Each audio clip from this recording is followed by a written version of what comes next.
I don't understand all your melodramatic nonsense. But if I disgust you, then that's quite the compliment. So thanks for that. Malice is an emotion that's unique to human beings. It distinguishes us from all other animals. But what am I saying? I'm sure you're familiar. Rage, hatred, revenge, destruction. Malice has power. Because whenever you let those feelings of malice take over, that's when you're at your most human. After all, humanity's truest form is evil.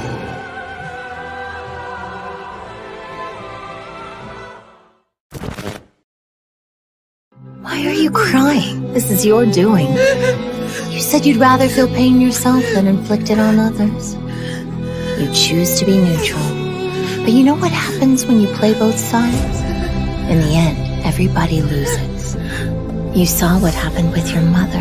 Why couldn't you just live for me? You had a choice! Why didn't you choose me? Even if it meant forsaking your aunt? Yes, if she'd be here now! Even if it meant hurting her? If it had to be done! Even if it meant killing her? Whatever it takes! Learn the lesson your mother couldn't seem to grasp. That sometimes, to protect one thing, you have to have the resolve to let go of another. But you're not weak like she was. You have the power to break this chain of grief. Anyone who tries to take them from me will get no mercy. And what if your decision ends up being the wrong one in the end? That won't happen, because I'm not wrong. What's wrong is this messed up world.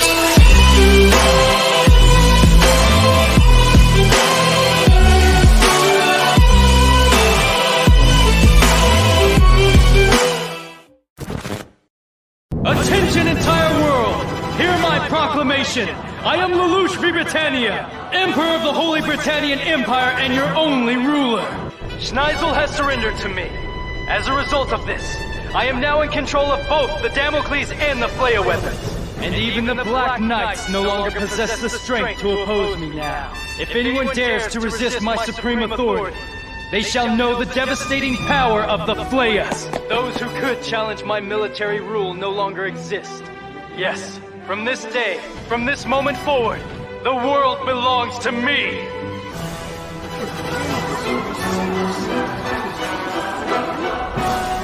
Lelouch V. Britannia commands you. Obey me, subjects! Obey me, world! All hail Lelouch!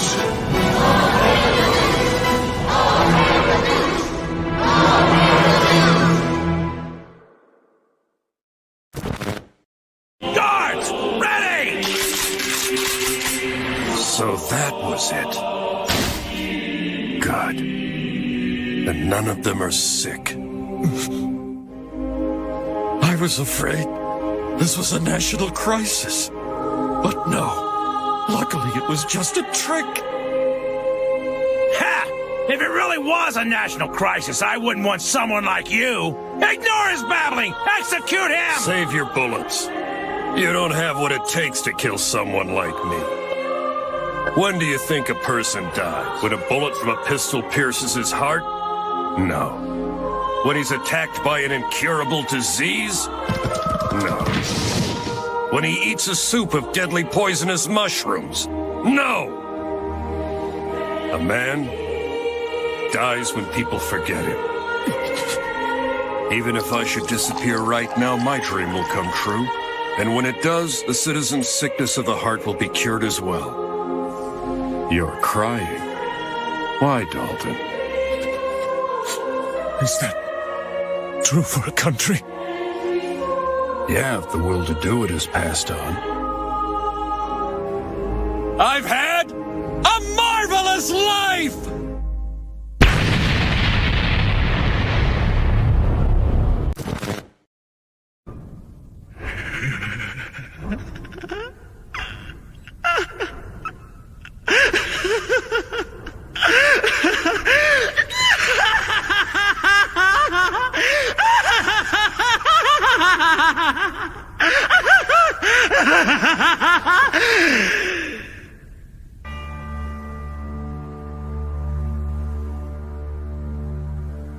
That's right.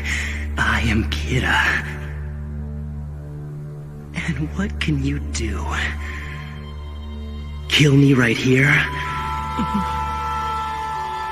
Hear this. I'm not only Kira, but I am also God of the New World. Kira has become law in the world we now live. He's the one who's maintaining order. I have become justice. The only hope for mankind. Kill me? Is that really the right thing to do?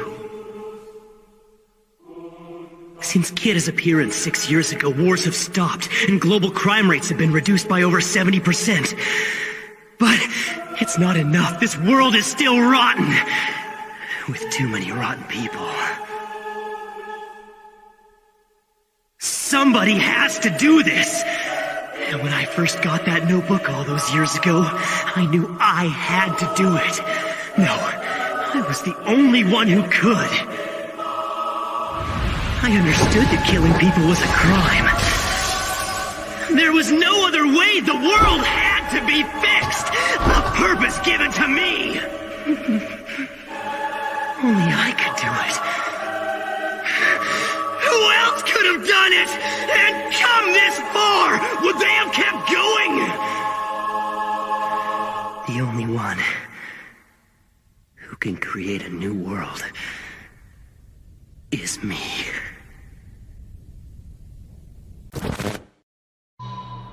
If I may, I'd like to pose an interesting question. Are all human beings truly equal? These days, everywhere you go, there's talk about the fight for equality. As a wise man once said, heaven does not create one person above or below another. People like to throw his words around. But that's not the whole quote.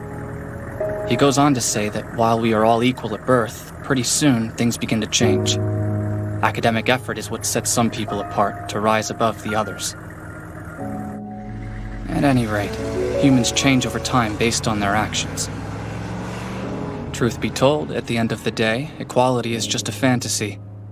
And most of us go through life denying the fact that we live in a meritocracy. If I may be permitted to give my opinion once more, Generals Zetor and Rudersdorf are logical pragmatists, highly skilled in political and military matters, no doubt about that. They make for great soldiers. In fact, the same could be said for you as well. Our strategic HQ is truly a bastion of logic, a fortress of knowledge. You could even call it a think tank.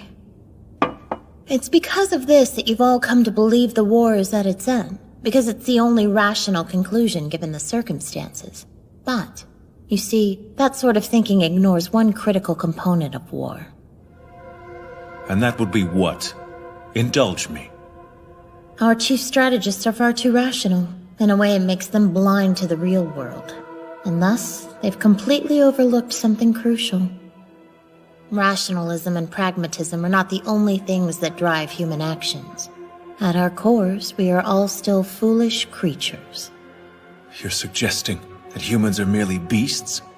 That we're still slaves to our baser instincts without care for logic?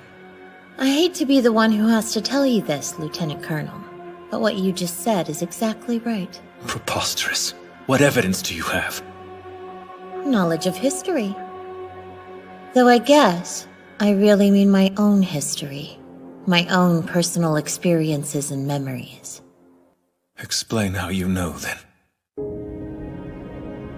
I have seen hatred personified. It burned in the eyes of a man promising retribution no matter what the cost.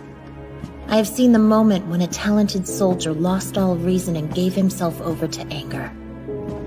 I have witnessed countless acts of vengeance. They were driven by fury. And so I realized something during this war. No, perhaps it would be more appropriate to say I remembered something that I'd forgotten. That I have personally experienced the irrationalism of humanity. I know what happens when emotions make someone unreasonable. No matter how much we believe we've modernized, no matter what social constructions we pledge to live by, humans continue to be foolish creatures. We think we're so advanced, but when pushed, we still prioritize emotion over logic.